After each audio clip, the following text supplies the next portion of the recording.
புத்தாடை அணிந்து பட்டாசு வெடித்து குடும்பத்துடன் புதுமண தம்பதிகள் தல தீபாவளியை கொண்டாடி மகிழ்ந்தனர். நாடு முழுவதும் தீபாவளி பண்டிகை கோலாகலமாக கொண்டாடப்பட்டு வருகிறது. அதிகாலை சுவாமி தரிசனம் செய்து புத்தாடை அணிந்து உற்சாகத்துடன் தீபாவளி பண்டிகையை கொண்டாடி வருகின்றனர். சமீபத்தில் திருமணமான பல புதுமண தம்பதியினரும் பெரியோர்களிடம் ஆசீர்வாதம் பெற்று இனிப்புகளை பரிமாறி குடும்பத்தோடு உற்சாகமாக தல தீபாவளியை கொண்டாடி மகிழ்ந்தனர்.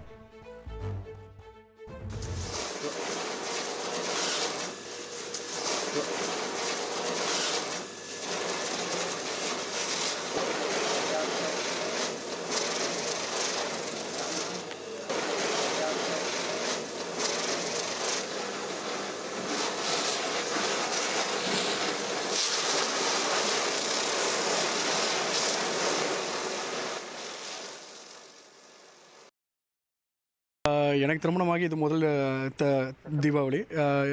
என்னோட மனைவியோடு சேர்ந்து கொண்டாடுறது எனக்கு புதுவிட அதுவும் அனுபவமாக இருக்குது. இதே மாதிரி எல்லா வருஷங்களும் சந்தோஷமாக கொண்டாடணும்னு ஆசைப்பட்றேன். இல்லை, இத்தனை ஆண்டு வீட்டில் அம்மா அப்பாவோட கொண்டாடிருப்பீங்க. இந்த ஆண்டு கொண்டாடுறதுக்கு என்ன ஒரு இது இருக்குது உங்களுக்கு? உற்சாகம் இருக்குது? உற்சாகம், புது ஃபேமிலி அண்ட் புது ஃபேமிலியோடு கொண்டாடுறது வாழ்விலை தான் ஃபஸ்ட் டைம். அப்படிங்கும் போது இது ஒரு புது அனுபவமாக இருக்குது.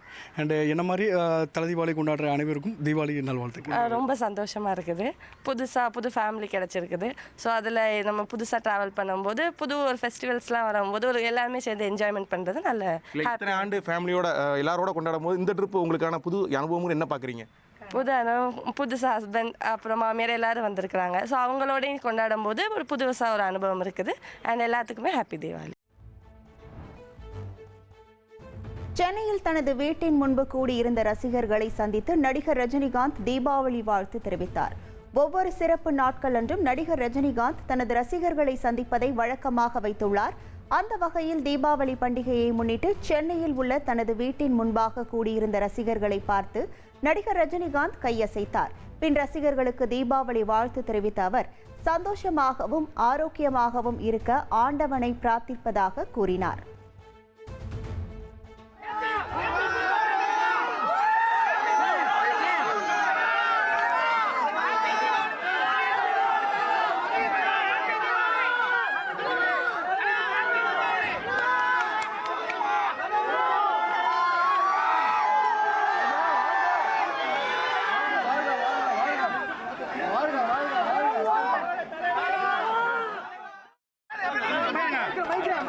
என்னுடைய தீபாவளி நல்வாழ்த்துக்கள். எல்லாரும் சந்தோஷமா ஆரோக்கியமா இருக்கணும்னு ஆண்டவனை வேண்டுகிறேன்.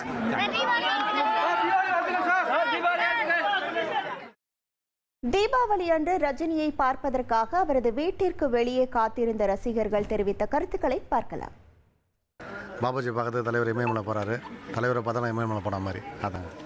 பார்த்தா ஒரு வைப். வருஷத்துக்கு முக்கிய நாள்கள் இந்த மாதிரி பண்டிகை கண்டிப்பாக எல்லா நாளும் வந்துடுவோம். பிறந்தநாள் அன்னைக்கு பார்க்குறாரு. நியூ அன்னைக்கு தீபாவளிக்கு தமிழ் புத்தாண்டு.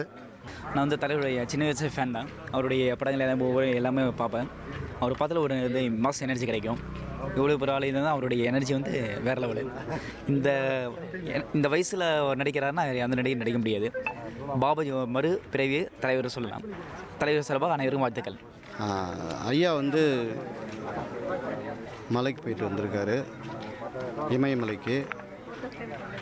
அவர் ஞானம் பெற்று வந்திருப்பார்.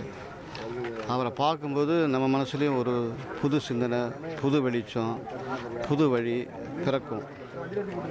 இந்த நன்னாள் அவரை பார்த்து அவருடைய ஆசீர்வாதம் வாங்கிட்டு போது நாங்கள் வந்திருக்கோம். எங்கள் நண்பர் கூட வந்திருக்கோம். ஹாப்பியாக இருக்குது. தெய்வத்தை தரிசனம் பார்த்தாச்சு. இனிமேட்டு ஹாப்பியாக தீபாவளி வந்து இரட்டை மகிழ்ச்சியாக இருக்கும். தெய்வத்தை பார்த்தாச்சு, ரொம்ப மகிழ்ச்சியாக இருக்குது. சந்தோஷமாக இருக்குது, எனர்ஜியாக இருக்குது. 2025 தீபாவளி என் வாழ்க்கையிலே மறக்க முடியாத தீபாவளி. தலைவர் தரிசன தீபாவளி. நாங்கள் மயிலாப்பூர்லேருந்து வரோம். இப்போ தான் தலைவரை பார்த்துட்டு இருக்கோம். கிட்டத்தட்ட ஒரு 45 மினிட்ஸ் கிட்ட தலைவருக்காக வெயிட் பண்ணிட்டு இருந்தோம். இதுக்கு முன்னாடி பார்த்தீங்கன்னா மழைக்காக ரொம்ப நேரம் வெயிட் பண்ணிட்டு இருந்தோம். ஒரு டவுட்டில் தான் இங்கே வந்திருந்தோம். ஆனால் இப்போ அவரை பார்த்ததும் வந்துட்டு எங்கள் 2 பேருக்குமே ரொம்ப ஹாப்பி. லாஸ்ட் டைம் வந்துட்டு இவர் முன்னாடி பார்த்துருக்காங்க, ஆனால் இதை நான் அவரை ஃபஸ்ட் டைம் பார்த்தது. இதை வந்து எப்படி சொல்கிறது, நீங்கள் வார்த்தையால் சொன்னால் கண்டிப்பாக அது முடியாது. அந்தளவுக்கு நான் ஹாப்பியாக இருக்கேன்.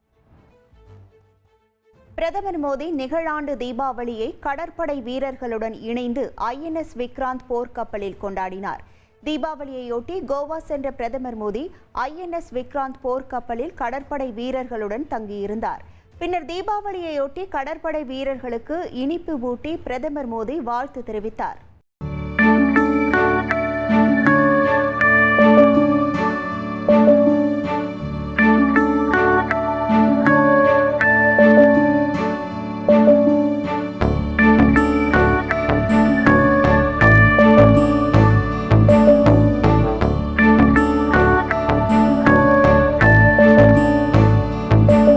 நிகழ்ச்சியில் பேசிய பிரதமர் மோடி ஆபரேஷன் சிந்தூர் ராணுவ நடவடிக்கையின் போது பாகிஸ்தானின் தூக்கத்தை கெடுத்து அந்நாட்டுக்கு INS விக்ராந்த் போர்க்கப்பல் சிம்ம சொப்பனமாக திகழ்ந்ததாக பெருமிதம் தெரிவித்தார்.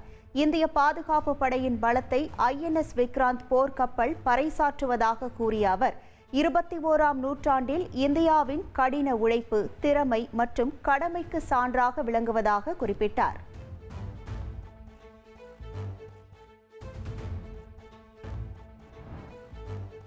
ரஷ்ய கச்சா எண்ணெய் விவகாரத்தில் இந்தியா மீது கூடுதல் வரி விதிக்க நேரிடும் என அமெரிக்க அதிபர் ட்ரம்ப் எச்சரிக்கை விடுத்துள்ளார். ஏற்கனவே ரஷ்யாவிடமிருந்து இனி கச்சா எண்ணெய் வாங்கப் போவதில்லை என பிரதமர் மோடி தன்னிடம் தொலைபேசியில் உறுதியளித்ததாக ட்ரம்ப் கடந்த வாரம் தெரிவித்திருந்தார். இதனை மத்திய வெளியுறவு அமைச்சகம் திட்டவட்டமாக மறுத்தது. இந்த சூழலில் மீண்டும் செய்தியாளர்களை சந்தித்த அமெரிக்க அதிபர் ட்ரம்ப் ரஷ்யாவிடமிருந்து கச்சா எண்ணெய் கொள்முதல் செய்வதை இந்தியா நிறுத்தவில்லை என்றால் கூடுதல் வரி சுமையை எதிர்கொள்ள நேரிடும் என எச்சரித்தார். ஏற்கனவே இந்திய பொருட்களுக்கு அமெரிக்கா 50% வரி விதித்தது குறிப்பிடத்தக்கது.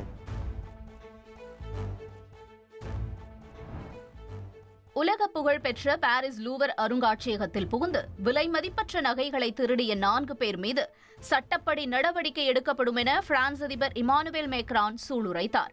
19ஆம் நூற்றாண்டில் பிரான்ஸை ஆண்ட ஆட்சியாளர்களின் விலை மதிப்பற்ற நகைகளை லூவர் அருங்காட்சியகத்திலிருந்து 4 பேர் திருடிச் சென்றுள்ளனர். வெறும் 7 நிமிடத்தில் அரங்கேறிய இந்த சம்பவத்தில் மாவீரன் நெப்போலியனின் தம்பி மகனும் பிரான்ஸ் பேரரசருமான 3ஆம் நெப்போலியனின் மனைவிக்கு சொந்தமான தங்க தலைப்பாகை மற்றும் விலையுயர்ந்த கற்கள் பதிக்கப்பட்ட காதணியும் திருடு போயிருக்கின்றன. இது தவிர பிரான்ஸ் பேரரசி மேரி லூயிஸின் மரகத நெக்லஸ் மற்றும் காதணி, இளவரசி மேரி அமேலி மற்றும் ஹார்டன்ஸுக்கு சொந்தமான நீலக்கல் பதித்த தலைப்பாகை, நெக்லஸ், காதணி ஆகியவற்றை மர்ம நபர்கள் திருடிச் சென்றுள்ளனர். இந்த நகைகளில் ஆயிரக்கணக்கான வைரக்கற்களும் முத்துக்களும் பதிக்கப்பட்டிருந்தது தெரிய வந்துள்ளது.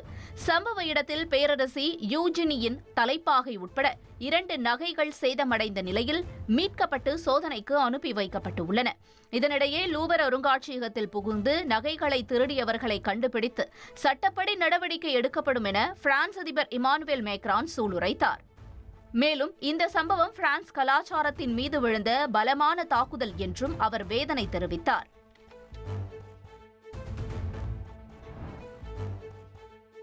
ஜம்மு காஷ்மீரின் பதேர்வா பகுதியில் பனிப்பொழிவு அதிகரித்ததால் சுற்றுலா பயணிகள் உற்சாகமாக பொழுதை கழித்தனர்.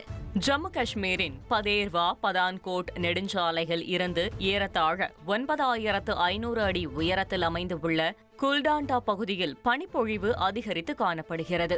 காணும் இடமெல்லாம் வெள்ளை போர்வை போர்த்தியது போல் காணப்படுவதால் சுற்றுலா பயணிகளின் எண்ணிக்கை அதிகரித்துள்ளது. தீபாவளி விடுமுறையையொட்டி இங்கு குவிந்த சுற்றுலா பயணிகள் பனிக்கட்டிகளை ஒருவர் மீது ஒருவர் வீசி குதூகலமாக பொழுதை கழித்தனர்.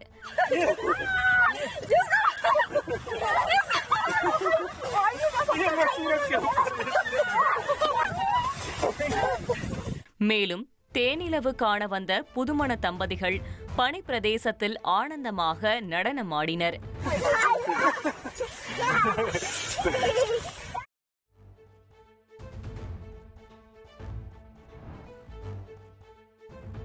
மகாராஷ்டிராவில் 90,60,000 போலி வாக்காளர்களின் பெயர் வாக்காளர் பட்டியலில் இடம்பெற்றிருப்பதாக மகாராஷ்டிரா நவ நிர்மாண் சேனா கட்சி தலைவர் ராஜ் தாக்கரே தெரிவித்தார்.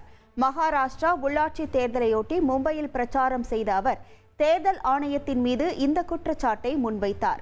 இதையொட்டி கட்சி நிர்வாகிகள் வீடு வீடாக சென்று வாக்குகளை எண்ண வேண்டும் என அறிவுறுத்திய ராஜ் தாக்கரே இந்த விவகாரத்திற்கு தீர்வு காணும் வரை உள்ளாட்சி தேர்தலை நடத்தக்கூடாது என தேர்தல் ஆணையத்துக்கு வலியுறுத்தினார்.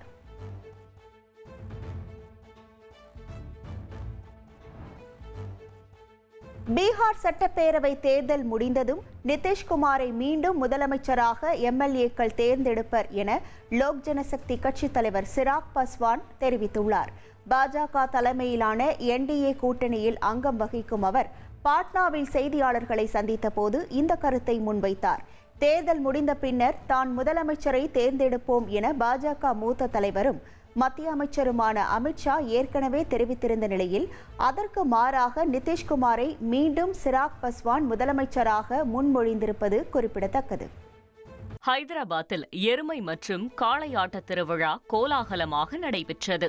ஹைதராபாத் என்டிஆர் ஸ்டேடியத்தில் நடைபெற்ற இந்த விழாவில் எருமைகளும் காளைகளும் அலங்கரிக்கப்பட்டு அழைத்து வரப்பட்டன. அப்போது எருமை மீது ஏறி நின்று அதன் உரிமையாளர்கள் நடனமாடியது பார்வையாளர்களை வெகுவாக ஈர்த்தது. முன்னதாக மைதானத்திற்கு அழைத்து வந்தபோது ஆவேசமாக திமிரிய காளைகளை அதன் உரிமையாளர்கள் மூக்கணாங்கயிற்றை பிடித்து ஆசுவாசப்படுத்தினர். தீபாவளியையொட்டி நடிகர் ரஜினியின் ஜெயிலர் 2 படத்தோட மேக்கிங் வீடியோவை வெளியிட்டு அசத்தியிருக்கு படக்குழு. நெல்சன் இயக்கத்துல ரஜினி நடிப்புல 2023ஆம் ஆண்டு ஜெயிலர் திரைப்படம் வெளியாகி 600 கோடி ரூபாய் வசூலிச்சு சாதனை படைச்சது. இந்த பட வெற்றியை தொடர்ந்து ஜெயிலர் 2ஆம் பாகம் உருவாகி வருது. அனிருத் இசையில உருவாகிட்டு வர ஜெயிலர் 2 படத்தோட மேக்கிங் வீடியோவை வெளியிட்டு ரசிகர்களுக்கு தீபாவளி ஸ்பெஷல் ட்ரீட் கொடுத்திருக்கு படக்குழு.